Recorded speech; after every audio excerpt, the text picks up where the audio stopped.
Hello बच्चों, मैं Bhavesh sir आज आप सभी के सामने आपको मैथ्स पढ़ाने आया हूं। आज हम मैथ में बहुत ही इंटरेस्टिंग कॉन्सेप्ट के बारे में पढ़ेंगे जो कि है हमारा ज्योमेट्री यानी रेखा गणित। बच्चों, ज्योमेट्री हम क्यों पढ़ते हैं, हम इस चीज को एक बार अच्छे से अगर समझे तो हम देख सकते हैं कि कोई भी शेप, कोई भी साइज, किसी भी आकृति की साइज, उसका डिस्टेंस अगर हमें मेजर करना हो तो हम उसको ज्योमेट्री वाले पोर्शन यानी रेखा गणित वाले भाग में पढ़ते हैं। बच्चों, एक अच्छी और इंपॉर्टेंट इंफॉर्मेशन जो आपको अक्सर स्कूलों में नहीं बताई जाती है वह अगर मैं आपको बताऊं तो वो ये है कि जो मैथमेटिशियन हमारा ज्योमेट्री के बारे में पढ़ता है वह हमारा जियोमेटर कहलाता है, या फिर जो मैथमेटिशियन ज्योमेट्री के बारे में ज्यादा रिसर्च करता है उसको और आगे फर्दर पढ़ता है वो है हमारा जियोमेटर कहलाता है। अब बच्चों आगे बढ़ते हैं और ज्योमेट्री का जो सबसे पहला चैप्टर है हमारी क्लास 9th का, क्लास 7th के अंदर और क्लास 6th के अंदर भी इसका थोड़ा सा कॉन्सेप्ट है।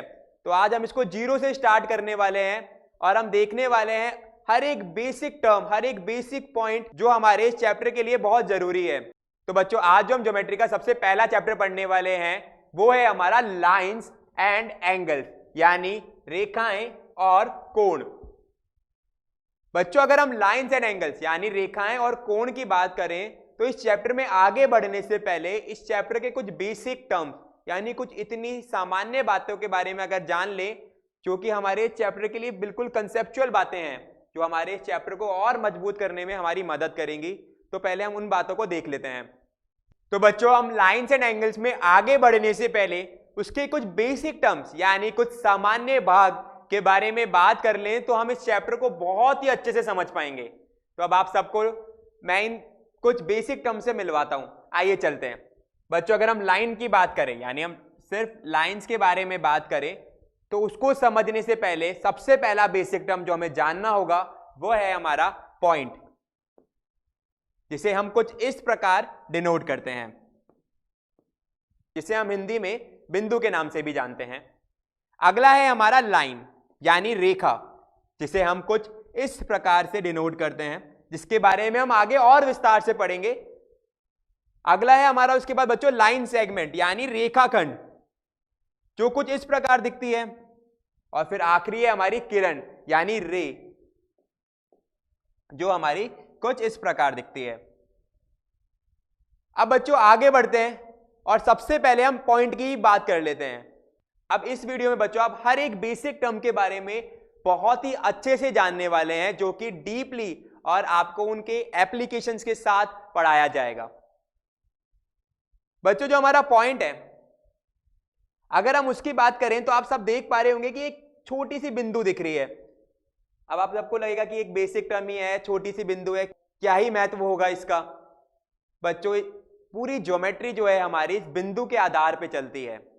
यानी अगर हम बात करें आपसे तो अगर सबसे पहले मैं आपको यह बता दूं कि पॉइंट यानी बिंदु जो होती है वह दिखती ही नहीं है, मतलब अगर हम उसे वास्तविकता में चाहें तो देख ही नहीं सकते हैं। यानी एक ऐसी डायमेंशनलेस क्वांटिटी है जिसको हम जो विजिबल नहीं है, बट उसके बावजूद भी ये पूरी ज्योमेट्री का सबसे इंपॉर्टेंट हिस्सा है। अब आप सबको मन में आ रहा होगा कि सर कैसे, तो आइए आगे बढ़ते हैं और चलते हैं इस पॉइंट के बारे में और अच्छे से समझते हैं। तो बच्चों, इस पॉइंट यानी बिंदु के बारे में और अच्छे से पढ़ते हैं। और अगर मैं आपको इस बिंदु को समझाने के लिए एक बहुत रिलेटेबल, बहुत ही अच्छा सा एग्जाम्पल अगर मैं आपको दूं, जो कि अगर आपने साइंस में अक्सर पढ़ा होगा, जिसे हम एटम के नाम से जानते हैं यानी परमाणु।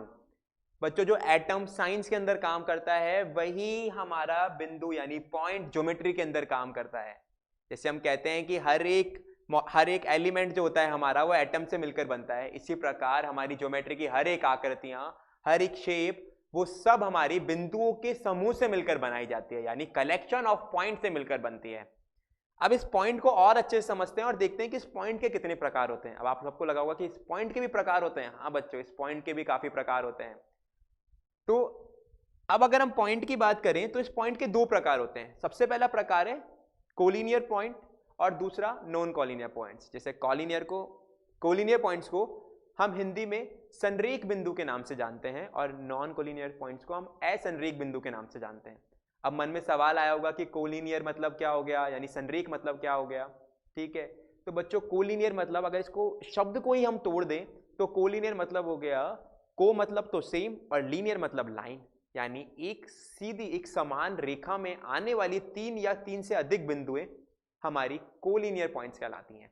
अब इस चीज को समझने के लिए आप स्लाइड में देख सकते हैं कि यहां पे हमने 3 बिंदुएं बना रखी हैं और इन 3 बिंदुओं को जब एक रेखा इन 3 बिंदुओं से निकाली गई तो उन 3 बिंदुओं को एग्जैक्ट पॉइंट पे कट कर रहे थे, यानी अगर हम 3 बिंदुओं से एक रेखा का निर्माण करें तो वह एक लाइन बन रही थी हमारी। अब लाइन तो आप सब जानते ही हैं। तो इसी प्रकार हमारे कोलिनियर पॉइंट्स क्या हो गए, एक ऐसे कुछ पॉइंट्स जो कि एक सीधी रेखा का निर्माण करने के काम आते हैं। अब कोलिनियर पॉइंट्स तो हमें बहुत अच्छे से समझ में आ गए कि सीधी रेखा का निर्माण कर रहे हैं। अब आगे बढ़ते हैं और नॉन कोलिनियर पॉइंट्स यानी असंरेख बिंदुओं के बारे में बात करते हैं। नॉन कोलिनियर पॉइंट्स क्या होते हैं? जैसे कोलिनियर पॉइंट्स यानी हमारे संरेख बिंदु लाइन का निर्माण कर रही थी ना बच्चों, ऐसे ही नॉन कोलिनियर पॉइंट्स हमारी असंरेख बिंदु किसी भी शेप, कोई भी आकृति का निर्माण करती है। अब ये बड़ा ही इंटरेस्टिंग चीज है जो अक्सर हमें बताई नहीं जाती है कि नॉन कोलिनियर पॉइंट शेप या आकृति का निर्माण करती है। हाँ बच्चों, मैं अगर बात करूं कि कोई भी 3 पॉइंट बना लूं, मैं अगर इन 3 पॉइंट को मैं जोड़ूं जो कि एक लाइन में नहीं आ रहे हैं, परंतु अगर मैं इन 3 पॉइंट को आपस में एक दूसरे से जोड़ूं तो ये एक शेप का निर्माण कर दिया, जिस शेप को हम त्रिभुज के नाम से जानते हैं, ट्राइंगल के। और इसी प्रकार अगर 4 पॉइंट्स होते तो ये स्क्वायर बना सकता था, रेक्टेंगल बना सकता था और कोई भी बहुभुज बना सकता था। आगे बढ़ते हैं और देखते हैं हमारी जो नॉन कोलिनियर पॉइंट्स है। देखो जैसे आप यहां देख सकते हैं कि 2 पॉइंट्स तो हमने एक स्ट्रेट लाइन पे ले रखे हैं, परंतु तीसरा पॉइंट जो है हमारा एक स्ट्रेट लाइन से थोड़ा सा ऊपर उठा के ले लिया हमने, जिससे वो कि एक रेखा में नहीं आए। परंतु जब हम तीनों पॉइंट्स को जोड़ा तो इसने एक शेप यानी एक आकृति का निर्माण कर दिया। और इन्हीं पॉइंट्स को हमने क्या बोला बच्चों? असंरेख बिंदु यानी नॉन कोलिनियर पॉइंट्स। बच्चों अब हमें पॉइंट तो समझ में आ गया है, अब हम आगे बढ़ते हैं और हम जानते हैं लाइन के बारे में। यानी लाइन्स हमारी कुछ ऐसी रेखाएं जिनके बारे में हमने बहुत बार सुना है कि लाइन क्या होती है बच्चों। अब उस लाइन के भी कुछ पार्ट होते हैं। सबसे पहला पार्ट होता है बच्चों हमारा लाइन यानी रेखा। बच्चों जो हमारी रेखा होती है वह क्या होती है, उसको बहुत अच्छे से अगर एक बहुत सिंपल डेफिनेशन में अगर मैं आपको समझाऊं ना बच्चों, तो लाइन होती है हमारे कलेक्शन ऑफ पॉइंट, यानी बहुत सारे बिंदुओं के समूह को अगर जोड़कर हमें कोई आकृति मिल रही हो जो कि एक सीधी रेखा में आ रही हो, जिसके अंदर कोई भी कर्व ना हो, तो वह हमारी लाइन कहलाती है। जैसे कि अगर आप यहां देखेंगे तो ये एक हमारी लाइन बनी हुई है, ठीक है। और इस लाइन को अगर हम मैग्नीफाई ग्लास से, जो कि वास्तविकता में पॉसिबल नहीं है, पर एक समझने के लिए अगर हम मैग्नीफाई ग्लास से इसको देखें तो ये बहुत सारे बिंदुओं के समूह से मिलकर बनी है।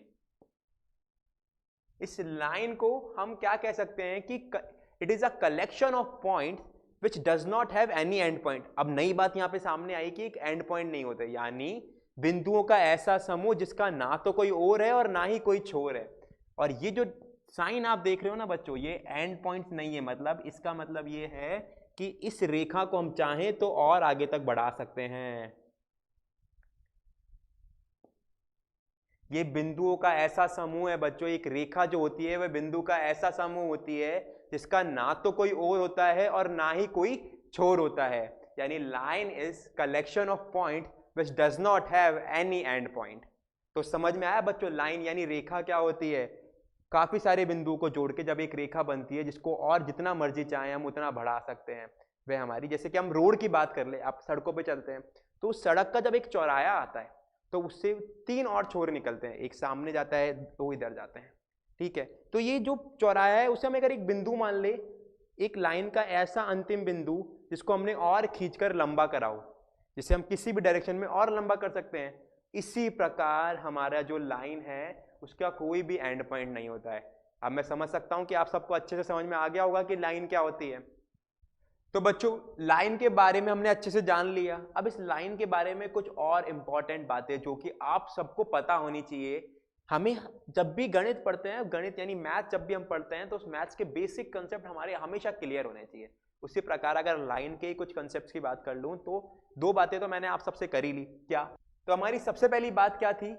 एक लाइन की डेफिनेशन जो हमें क्या कहती है कि लाइन जो है एक कलेक्शन ऑफ पॉइंट्स है जिसके कोई भी ना तो और है ना कोई छोर है, यानी ना तो कोई स्टार्टिंग पॉइंट है ना कोई एंडिंग पॉइंट है, जिससे हम चाहें जितना चाहें उतना इन्फिनाइटली बढ़ा सकते हैं। तो आप लोग को ये बात समझ में आ रही है मेरी। इसी प्रकार दूसरी पॉइंट था जो हमारा वो ये था कि वो दूसरा पॉइंट जो मैंने आप सबको बता दिया कि इसके कोई भी एंड पॉइंट्स नहीं हो सकते, जिसको दोनों डायरेक्शन में जितना इन्फिनाइटली चाहो उतना बढ़ा सकते हो, मतलब जितने दूरी तक आप चाहें उतना खींच सकते हैं इसे। तीसरा पॉइंट है हमारा जो कि बहुत इंपॉर्टेंट पॉइंट है। इंपॉर्टेंट कैसे? एक बहुत ही सिंपल सी बात करूंगा बच्चों में आपसे, वो ये थी कि इट हैज नो थिकनेस, यानी इस लाइन की कोई चौड़ाई नहीं होती है। ये एक 1D फिगर है। आपने 2D फिगर सुना होगा, 3D फिगर सुना होगा। आखिर ये 2D 3D होता क्या है बच्चों? ये जो D होता है हमारा, ये डायमेंशन बताता है। सबसे पहला डायमेंशन होता है हमारा लेंथ यानी लंबाई, दूसरा डायमेंशन होता है हमारा चौड़ाई, ठीक है, और तीसरा डायमेंशन होता है हमारा ऊंचाई यानी हाइट। इसी तरीके से जो लाइन है हमारी वो 1D फिगर होती है ज्योमेट्री की, जिसकी सिर्फ लंबाई होती है, कोई थिकनेस कुछ भी नहीं होती, यानी इसकी कोई चौड़ाई कुछ भी नहीं होती है। आगे बढ़ते हैं तो वही चीज है कि इट इज 1 डायमेंशनल, जो हमने यहाँ पे मेंशन कर रखा है कि ये 1D होता है। आगे बढ़ेंगे, इस लाइन को अच्छे से समझ में आ गया तो इस लाइन के दूसरे भाग पे चलते हैं जो कि है हमारा लाइन सेगमेंट यानी रेखाखंड। बच्चों अब अगला पार्ट है यानी अगला भाग है हमारा लाइन का, वो है लाइन सेगमेंट यानी रेखाखंड। और हम इसकी डेफिनेशन अगर देखें तो वह है हमारी a line segment is a part of line which have 2 and points and further, यहां पे स्पेलिंग गलत लिखी हुई है, and further can not be increased. बहुत इंपॉर्टेंट बात होगी ना बच्चों, बिल्कुल अलग बात हो गई। एक बार इसे हिंदी में भी पढ़ लेते हैं फिर अच्छे से समझते हैं। रेखाखंड रेखा का एक ऐसा हिस्सा है जिसके 2 छोर होते हैं और उसे आगे नहीं बढ़ाया जा सकता। बड़ी जबरदस्त बात हो गई बच्चों ये तो, कि हमने लाइन पढ़ी तो लाइन क्या कहती थी कि एक ऐसा कलेक्शन ऑफ पॉइंट जिसके ना तो कोई और है ना ही कोई छोर है, आप अपनी मर्जी से जितना चाहो उतना बढ़ा सकते हो इसे। बट लाइन सेगमेंट यानी रेखाखंड बिल्कुल विपरीत बात करती है। होती तो ये भी कलेक्शन ऑफ पॉइंट्स ही है, यानी बिंदुओं के समूह से मिलाकर ही बनाई जाती है, परंतु इसके ओर भी होता है और छोर भी होता है, यानी इसका स्टार्टिंग पॉइंट भी डिफाइंड होता है और एंडिंग पॉइंट भी डिफाइंड होता है। जैसे कि हम बात करें, अब सबने स्केल तो जानते ही हैं, हम सब पढ़ते हैं, आखिर हम सबके पास ज्योमेट्री पढ़ेंगे तो स्केल कितना इंपॉर्टेंट हिस्सा है हम जानते हैं ज्योमेट्री का। तो उस स्केल की मदद से हम लाइन सेगमेंट समझ सकते हैं बच्चों। कैसे? एक स्केल जो होता है बच्चों, उसका कोई शुरुआती पॉइंट जैसे 0 सेंटीमीटर, ठीक है, और एंडिंग पॉइंट जैसे 15 सेंटीमीटर का हमने स्केल ले रखा हो, तो 0 सेंटीमीटर जो है उसका स्टार्टिंग पॉइंट है और वो 15वां सेंटीमीटर जो आखिरी यूनिट है उसकी मेजरमेंट की, वह उसकी क्या है? Ending point. इसी प्रकार ये स्केल जो है हमारा एक लाइन सेगमेंट हो गया यानी रेखाखंड हो गया। कैसे? आप देख सकते हैं यहाँ पे मैंने एक स्केल ले रखा है, अगर मैं इसको 0 सेंटीमीटर बोल दूं और इस भाग को मैं 15 सेंटीमीटर बोल दूं या 6 सेंटीमीटर का स्केल कोई भी ले सकते हैं, ठीक है। इसी प्रकार से ये हमारा स्केल जो है वह एक लाइन सेगमेंट है जिसका ओर भी डिफाइंड है और जिसका छोर भी डिफाइंड है। समझ में आया बच्चों लाइन सेगमेंट यानी रेखाखंड क्या हुआ? आगे बढ़ते हैं तीसरे हिस्से पे। हाँ तो बच्चों अब एक बार इसका डेफिनेशन देख लें, ये क्या कहती है? डेफिनेशन ये कहती है कि रे is another part of a line, it is a combination of a line and a line segment that has an infinitely extending and one terminating end। यानी बड़ा इंपॉर्टेंट बात है बच्चों कि लाइन जो है हमारी यानी रे जो है हमारी, सॉरी, रे जो है हमारी एक ऐसा पार्ट है लाइन का जिसका एक छोर तो यानी एक स्टार्टिंग पॉइंट तो है परंतु कोई एंडिंग पॉइंट नहीं है, उसे जितना मर्जी चाहो उतना एक्सटेंड कर सकते हो। इसे हिंदी में देख लें एक बार तो, किरण एक पंक्ति का दूसरा भाग है, ये एक रेखा और एक रेखाखंड का एक संयोजन है जिसमें एक असीम रूप से विस्तारित अंत और एक समापित अंत होता है। समझ में आया बच्चों? विस्तारित अंत यानी कितना ही बढ़ा सकते हैं, समापित अंत यानी एक शुरुआती पॉइंट। मतलब इसे अगर मैं बहुत अच्छे से समझाना चाहूं तो सपोज करो एक बिंदु है, इस बिंदु से अगर मैं कोई रेखा निकालना चाहूं, ये जैसे रेखा, मेरा हाथ देख सकते हैं आप, ये रेखा मेरी जितना मर्जी चाहे उतना बढ़ सकती है, इस रेखा को हम चाहें उतना मर्जी बढ़ा सकते हैं। समझ में आया बच्चों?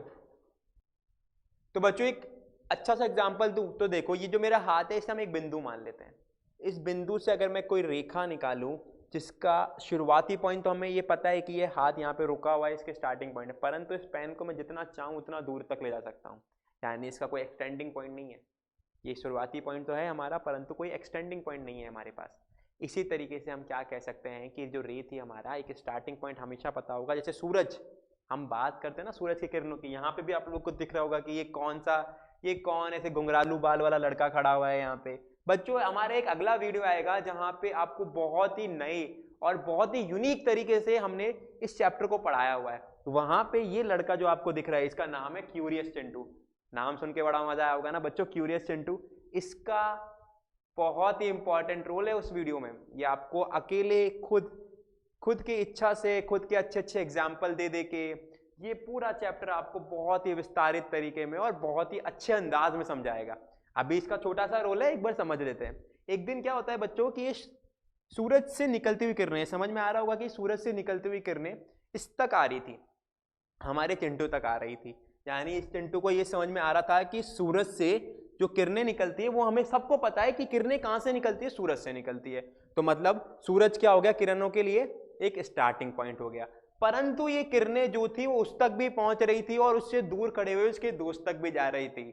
यानी इस किरणों का कोई एंडिंग पॉइंट नहीं था, ये जितना मर्जी चाहे उतना दूर तक जा सकती है। तो समझ में आया बच्चों इस सूरज का एग्जाम्पल से कि हमें किरणें क्या होती है, यानी रे क्या होती है। इसी प्रकार हमारे लाइन के तीनों पार्ट यानी तीनों भाग यहीं पे समाप्त होते हैं और अगला जो पार्ट है हमारा, उसमें हम एंगल्स के बारे में जानेंगे। और वो भी बड़ा ही इंटरेस्टिंग है बच्चों कि कितने प्रकार के एंगल होते हैं। एंगल यानी कोण क्या होते हैं। एंगल और कोण ज़्यादा डिफरेंस नहीं है। अगर हमें लाइंस अच्छे से समझ में आ गई तो लाइंस की मदद से हम एंगल का निर्माण करते हैं। आगे अगली स्लाइड में यानी लाइंस की मदद से हम एंगल का निर्माण करते हैं। तो हमने अभी रे के बारे में अच्छे से समझ लिया है, यानी किरण के बारे में हमने अच्छे से जान लिया है। अब एंगल पे बढ़ने से पहले हम क्या देखते हैं, हम एक बार इस लाइन के तीनों पार्ट्स को एक साथ समझ लेते हैं। यानी लाइन रेखा, लाइन सेगमेंट रेखाखंड और रे किरण, इन तीनों को एक साथ जान लेते हैं। तो सबसे पहले हमने लाइन को देखा था, वो क्या कहती थी, एक ऐसा बिंदुओं का समूह जिसका ना तो कोई ओर है और ना ही कोई छोर है, यानी a collection of point which does not have any and point, जो कि हमने यहाँ पे लिखा हुआ भी है। और ये जो एरो दिख रहा है ना बच्चों, इसका मतलब यही होता है कि इस रेखा को आप और आगे तक बढ़ा सकते हो। अगला था हमारा लाइन सेगमेंट यानी रेखाखंड। बड़ा ही सिंपल सा डिफरेंस था कि दोनों तरफ एंड पॉइंट लगा दीजिए, स्टार्टिंग में भी और एंडिंग में भी। तो ये जो लाइन दिख रही है आपको, ये उसके एंड पॉइंट्स ही हैं बच्चों, कि एक ऐसी रेखा बन रही है जिसका एंड पॉइंट है दोनों तरफ, स्टार्टिंग में भी और एंडिंग में भी। अब आगे क्या था, लास्ट में किरण यानी रे, इन दोनों से मिलके बनी थी। क्या कि ये जो बिंदु है वो कह रही है कि आप इस जगह से स्टार्ट हो रहे हो, परंतु ये जो एरो है हमारा वो क्या कहता है कि आप कितना भी चाहें उतना मर्जी तक बढ़ सकते हैं। यानी स्टार्टिंग पॉइंट है हमारे पास परंतु एक्सटेंडिंग पॉइंट नहीं है। अब आगे बढ़ते हैं और अगले भाग पे चलते हैं, जो कि हमारा इस चैप्टर का एंगल्स यानी कोण। तो बच्चों अब आगे बढ़ने वाले हम कोण के ऊपर। अभी आपने जस्ट पिछली स्लाइड में किरण के बारे में पढ़ा, यानी रे के बारे में पढ़ा। तो बच्चों अगर मैं कहूं आपको कि दो रेज को, यानी कि ऐसी रेज जिसका स्टार्टिंग पॉइंट हमें पता हो और एंडिंग पॉइंट नहीं पता, इन दोनों रेज को आपस में एक कॉमन स्टार्टिंग पॉइंट से मिला दिया जाए, ठीक है। अगर एक कॉमन स्टार्टिंग पॉइंट से मिला दिया जाए, जैसे कि यहाँ पे देखो आप, यहाँ पे ये कॉमन स्टार्टिंग पॉइंट है दोनों रे का, परंतु इनकी कोई एंड पॉइंट नहीं है। इन दोनों का एक कॉमन स्टार्टिंग पॉइंट है जहाँ से ये दोनों शुरू होती है और आगे तक आ जाती है। अब इन दोनों के बीच में एक हिस्सा कुछ बन रहा है। अब एक ही पॉइंट से शुरू हुई है तो ऑब्वियस सी बात है कि कुछ हिस्सा एक बन रहा होगा बीच का। इस बीच के हिस्से को हमने बच्चों क्या कह दिया, एंगल यानी कोण। इस बीच के हिस्से को हमने क्या कहा बच्चों, एंगल, जिसे हम कोण भी कहते हैं हिंदी में। इसकी डेफिनेशन देख लेते हैं एक बार क्या होती है। इसकी डेफिनेशन कहती है बच्चों, an angle is a form by joining two rays to each other by their common starting point और एंडिंग पॉइंट। जरूरी नहीं है स्टार्टिंग पॉइंट ही। अगर आपसे कोई पूछे कि बच्चों क्या स्टार्टिंग पॉइंट ही होता है, तो नहीं बच्चों, एंडिंग पॉइंट भी हो सकता है। क्या जरूरी है, क्या पता यहां से शुरू हुई हो, कोई एक कॉमन पॉइंट पे जाके टकरा गई हो बाद में, ठीक है, उससे एंगल बन गया हो, तो कोई फर्क नहीं पड़ता हमें कि स्टार्टिंग पॉइंट हो या एंडिंग पॉइंट हो। एक पॉइंट होना चाहिए जो कि कॉमन हो हमारा, और उसके बीच का जो हिस्सा होगा हमारा, यानी ये जो हिस्सा होगा हमारा, वह हमारा क्या कहलाएगा, एंगल यानी कोण। जिसे हिंदी में अगर हम कह दें तो कोण दो किरणों को जोड़कर बनाया जाता है जिसकी एक समान बिंदु होती है। बात समझ में आ रही है बच्चों? इसी प्रकार अब इतने आसानी से तो एंगल खत्म हो जाने वाला नहीं है, तो चैप्टर में मजा ही क्या आएगा। इस कोण के भी काफी प्रकार होते हैं और सबसे पहले जो 6 प्रकार हम पढ़ने वाले हैं जो कि रेखाओं की मदद से बनते हैं, उन 6 प्रकार के बारे में जानेंगे जो कि हम अगली स्लाइड में जानने वाले हैं। तो बच्चों हमारे टाइप्स ऑफ एंगल कितने होंगे? 6, यानी कोणों के प्रकार हमारे 6 होते हैं। और अब ये सिर्फ 6, बच्चे सोच रहे होंगे सर 6, हमने तो काफी सारे पढ़े हैं। तो बच्चों ये जो 6 प्रकार है ना, वो केवल और केवल लाइन की मदद से बनते हैं। यानी अगर हम सिर्फ रेखाओं की मदद से, कि रेखाओं को जोड़कर हमने कोई कोण बनाए हो, वह कोण हमारे केवल 6 प्रकार के होते हैं। अब आइए कि वो जानते हैं कि वो कौन कौन से प्रकार के कोण होते हैं, यानी टाइप्स ऑफ एंगल जानते हैं आखिर कौन से होते हैं। तो बच्चों सबसे पहला एंगल है हमारा एक्यूट एंगल, यानी नुअन कोण। बच्चों बड़ा ही सिंपल सा एंगल है, बड़ा ही सिंपल सा टाइप है, इसको समझना। ये कहता है कि अगर मेरे एक्यूट एंगल कहता है कि अगर मेरा मान 0 डिग्री से तो बड़ा परंतु 90 डिग्री से छोटा हो तो मुझे एक्यूट एंगल के नाम से जाना जाएगा, यानी नुअन कोण के नाम से जाना जाएगा। जिसे हमने सिंपल लैंग्वेज में लिखा हुआ है, एक ऐसा एंगल जिसको 0 डिग्री और 90 डिग्री के बीच में कहीं भी लाई करता हो तो वह हमारा एक्यूट एंगल यानी नुअन कोण कहलाएगा। इसका एक बहुत ही अच्छा एग्जाम्पल हम घड़ी के माध्यम से समझेंगे। और बच्चों ये 6 के 6 प्रकार हम घड़ी के माध्यम से समझ लेंगे, इतने आसान प्रकार हैं। तो सबसे पहला प्रकार था हमारा एक्यूट एंगल। इसमें देखो इस घड़ी में आप देख सकते हैं कि बच्चों 2 बज रहे।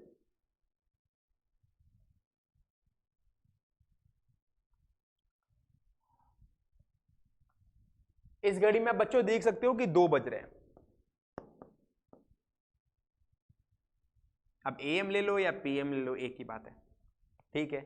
इस घड़ी में बच्चों 2 बज रहे हैं, तो हम देख सकते हैं ये जो हमारी आर एंड है और ये हमारी जो मिनट एंड है,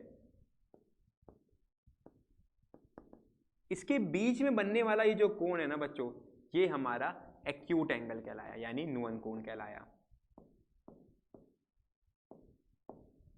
समझ में आया बच्चों कि एक्यूट एंगल क्या होता है? तो अगली बार जब घड़ी में 2 बज रहे होंगे तो आप घर पे कैसे टाइम बताओगे कि मम्मी एक्यूट एंगल बज रहे हैं। समझ में आया? चलो मजाक छोड़ते हैं और अगले हिस्से पे बढ़ते हैं जो कि हमारा राइट एंगल। अब अगला है बच्चों हमारा राइट एंगल यानी समकोण। बड़ा ही आसान है ये भी।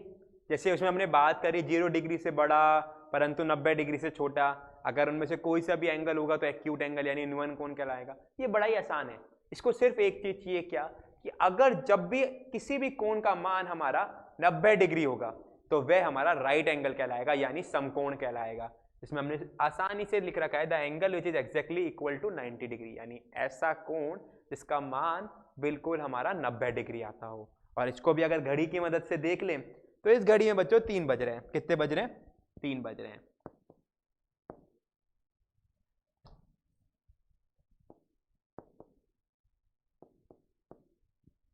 देखो बच्चों ये हमारी आर एंड होगी और ये हमारी होगी मिनट एंड। अब इसके बीच में जो कोण बन रहा है ना बच्चों, वह हमारा राइट एंगल बन रहा है जिसका मान हमारा 90 डिग्री होता है। तो अगली बार जब घड़ी में 3 बजेंगे तो क्या बज रहा है बच्चों? राइट एंगल बज रहा है यानी समकोण बज रहा है। ठीक है, तो बहुत अच्छे से समझ में आया। और एक और चीज आपने देखी होगी जो नोटिस करी होगी, यहां जब मैंने कोण को बनाना चाहा तो मैंने ये इस तरीके से कुछ साइन का यूज करा और जब मैंने यहां बनाना चाहा तो मैंने कुछ ऐसा साइन यूज करा।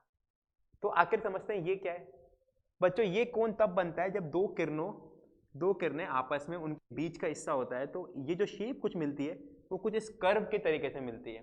परंतु जब भी कोई 2 रेखा आपस में स्ट्रेट खड़ी होती है तो उनके बीच में जो हमें कोण की शेप मिलती है वो कुछ इस तरीके से मिलती है। यानी आप समझ पा रहे हैं मैं क्या कहना चाह रहा हूँ?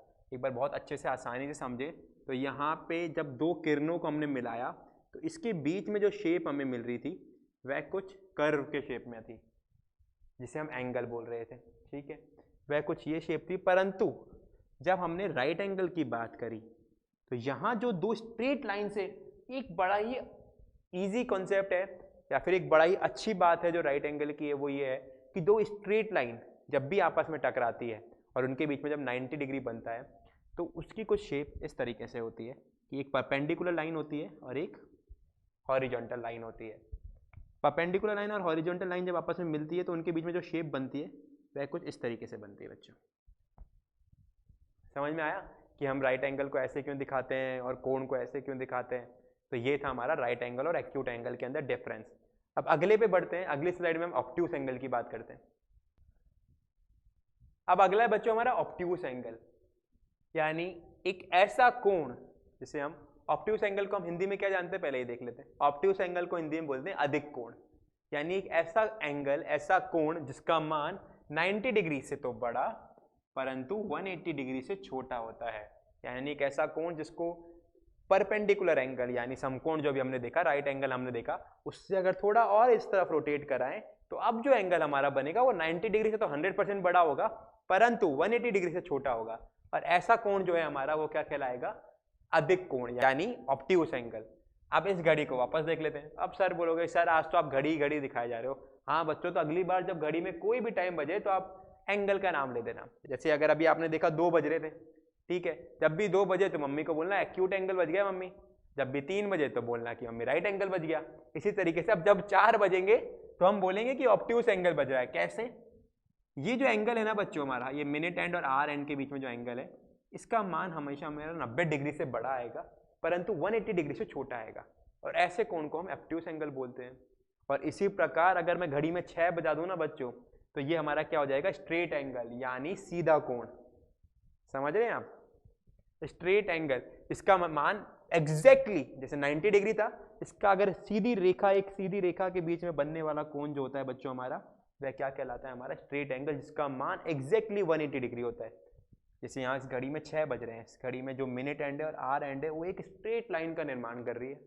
बस स्ट्रेट लाइन के निर्माण होने से जो एक कोण बन रहा है हमारा, ये हमारा क्या कहलाया, स्ट्रेट एंगल यानी अधिक कोण, जिसका मान एग्जैक्टली अगर हम डी रख के मेजर करें तो कितना आएगा, 180 डिग्री आएगा। तो अब जब 6 बजेंगे तब जब हम क्या बोलेंगे मम्मी को कि मम्मी स्ट्रेट एंगल बज गए। समझ में आ रहा है। अब आगे चलते हैं और देखते हैं हमारी अगली स्लाइड में कि कौन से 4 प्रकार के एंगल्स हो गए, अब कौन से 2 प्रकार के एंगल बच रहे हैं वह देख लेते हैं। अब अगला है बच्चों हमारा रिफ्लेक्स एंगल यानी प्रतिव्रत कोण। अब देखते हैं रिफ्लेक्स एंगल क्या होता है। ये भी बड़ा ही आसान है बच्चों, जैसे हम किसी से बढ़ा के दूसरे एंगल का नाम लिए जा रहे हैं ना, 0 से बढ़ाया तो एक्यूट एंगल, 90 पे ले आए तो राइट एंगल, 90 से बढ़ाया तो ऑब्ट्यूस, 180 पे ले आए तो स्ट्रेट। अब इसी प्रकार 180 से बढ़ा दो परंतु 360 से कम रखो तो क्या हो जाएगा हमारा रिफ्लेक्स एंगल, जिसे हम कह सकते हैं कि जो ऐसा कोण जिसका मान 180 डिग्री से बड़ा परंतु 360 डिग्री से छोटा हो। अब वापस घड़ी पे आ जाते हैं। ये घड़ी थोड़ी ब्लर हो गई है क्योंकि बहुत देर से यूज में आ रही है ना। तो देखो बच्चों, इस घड़ी में 8 बज रहे हैं, मैं बता देता हूं आपको, इस घड़ी में 8 बज रहे हैं। तो जब 8 बज रहे हैं ना बच्चों, तो हम बात कर रहे थे कि यहां से शुरू हुई थी, 4 पे गई, 6 पे आई, अब 8 बजा दिए, ठीक है। तो अब जो कोण था ना, इसका मान था बच्चों 180 डिग्री से बड़ा परंतु 360 डिग्री से छोटा, ठीक है। तो ऐसे में जो कोण हमारा बना वह क्या बना, हमारा रिफ्लेक्स एंगल यानी प्रतिव्रत कोण। बच्चों समझ में आया रिफ्लेक्स एंगल क्या होता है। अब अगली बार जब 8 बजेंगे यानी 6 से ज्यादा होंगे तो आप क्या बोलोगे कि मम्मी रिफ्लेक्स एंगल बज गया है। बहुत अच्छे से समझ में आया ना रिफ्लेक्स एंगल। इस घड़ी के माध्यम से हमें देखो कितने आसानी से एंगल समझ में आ रहे हैं। अब आखिरी प्रकार है वो भी देख लेते हैं फटाफट से।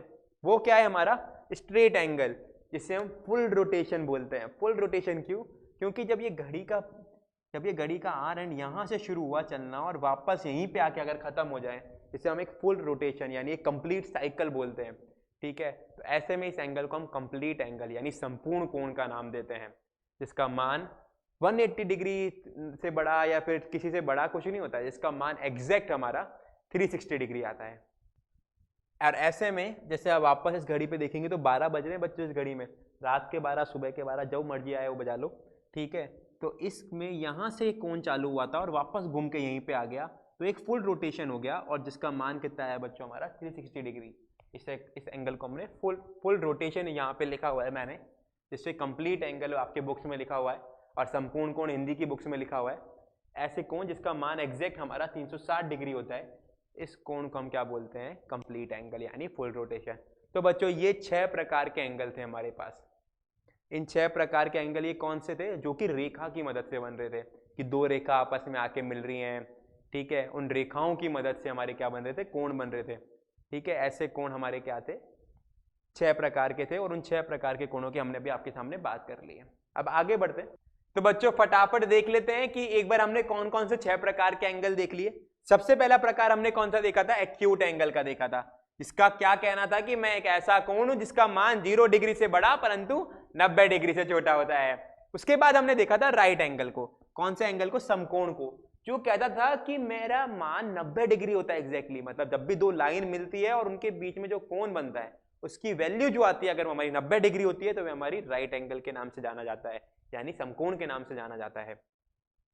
उसके बाद अगर वैल्यू 90 डिग्री से बढ़ जाए परंतु 180 डिग्री से छोटी हो तो वह कोण किस नाम से जाना जाता है? हमारे ऑब्ट्यूस एंगल के नाम से, यानी अधिक कोण के नाम से जाना जाता है, जिसका मान 90 डिग्री से बड़ा होता है परंतु किससे छोटा होता है बच्चों? 180 डिग्री से छोटा होता है। इसी प्रकार जब दो सीधी रेखाएं आपस में अपोजिट डायरेक्शन में इंटरसेक्ट करती है तो वह कोण जो बनता है वह 180 डिग्री बनता है हमारा। कौन सा कोण बनता है बच्चों? 180 डिग्री का कोण बनता है और वह हमारा स्ट्रेट एंगल यानी सीधा कोण के नाम से जाना जाता है। इसके बाद अगला था हमारा रिफ्लेक्स एंगल। सिंपल एंगल है, अगर 180 डिग्री से बढ़ जाए परंतु 360 डिग्री से छोटा हो तो वह हमारा रिफ्लेक्स एंगल यानी प्रतिवृत्त कोण के नाम से जाना जाता है, जिसकी वैल्यू किससे बड़ी होती है बच्चों? 180 डिग्री से बड़ी होती है परंतु किससे छोटी होती है? 360 डिग्री से छोटी होती है। तो बच्चों अब अगला जो है हमारा वह शेप की मदद से बनने वाले कोण, यानी शेप की बात कर लें तो एक बहुत ही सुंदर सा पिरामिड मैंने आपके सामने लाके खड़ा कर दिया है, देख रहे हो? शेप की मदद से बच्चों दो तरीके के कोण बनते हैं। पहला होता है इंटीरियर एंगल यानी आंतरिक कोण, दूसरा होता है हमारा एक्सटीरियर एंगल यानी बाहरी कोण।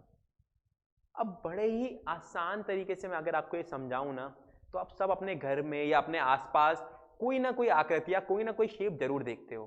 तो बच्चों उन शेप की बाउंड्री के जो अंदर बनते हैं, बाउंड्री मतलब समझ रहे हो ना आप, उन बाउंड्री के अंदर जो बनते हैं ना कोण, वह कोण हमारे इंटीरियर यानी आंतरिक कोण कहलाते हैं। और इसी प्रकार अगर बाउंड्री के बाहर जो भी कोण बन रहा है हमारा तो वह हमारा एक्सटीरियर एंगल यानी बाहरी कोण बनता है, जिसे हम हिंदी में बाह्य कोण भी कहते हैं।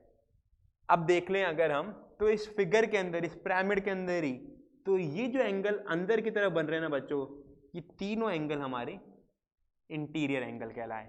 और ये जो कोण हमारे बाहर बन रहा है, इस पिरामिड के बाहर बन रहा है जो हमारा, वह हमारा बाहरी कोण कहलाया। तो आप लोग को समझ में आया इंटीरियर एंगल और एक्सटीरियर एंगल क्या होता है? इसे और अच्छे से एक बार समझ लेते हैं अगली स्लाइड में। बच्चों और अच्छे से समझने के लिए एक बार इसकी डेफिनेशन देख लेते हैं कि इंटीरियर एंड एक्सटीरियर एंगल की डेफिनेशन यानी आंतरिक और बाहरी कोण की एक्चुअल डेफिनेशन क्या कहती है। कहती है कि interior angles are those that lie inside the polygon और a close shape having sides and angles. बड़ी आसान भाषा में इसने क्या कह दिया? इसने ये कह दिया कि कोई भी बहुभुज जो आप मैथ्स के अंदर पढ़ते हैं यानी पॉलीगन जो आप मैथ्स के अंदर पढ़ते हैं या कोई भी शेप, उसके अगर अंदर एंगल आ रहा है ना तो ये सभी एंगल हमारे इंटीरियर एंगल कहला देंगे। और अगर उस शेप के बाहर कोई एंगल बन रहा है जो कि एक्सटीरियर एंगल है, अगला पार्ट है उसे आगे चल के पढ़ते हैं, पर इसे एक बार हिंदी में जरूर पढ़ लेते हैं।